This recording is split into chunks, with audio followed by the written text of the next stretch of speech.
રિસેપ્શનમાં અંબાણીઓએ પ્રમુખ પદના ઉમેદવાર ડોનાલ્ડ ટ્રમ્પને અભિનંદન આપ્યા. વોશિંગ્ટન ડીસીમાં એક પ્રાઇવેટ રિસેપ્શનમાં નીતા અંબાણી અને મુકેશ અંબાણીએ પ્રમુખ પદના ઉમેદવાર ડોનાલ્ડ ટ્રમ્પને તેમના શપથવિધિ પહેલા હાર્દિક અભિનંદન આપ્યા.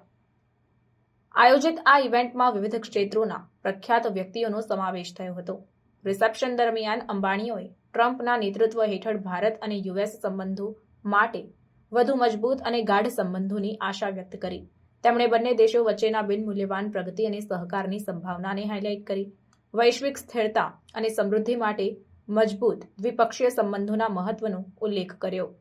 નીતા અંબાણી અને મુકેશ અંબાણીએ પ્રમુખ પદના ઉમેદવાર ટ્રમ્પને પરિવર્તનશીલ નેતૃત્વનો સમયગાળો અંતર્ગત શુભેચ્છા પાઠવી. તેમણે આશા વ્યક્ત કરી કે તેમનું પ્રમુખ પદ વિવિધ ક્ષેત્રોમાં મહત્વપૂર્ણ પ્રગતિ માટે માર્ગદર્શક બનશે, જે માત્ર ભારત અને યુનાઇટેડ સ્ટેટ્સને જ નહીં પરંતુ સમગ્ર વિશ્વને લાભ આપશે.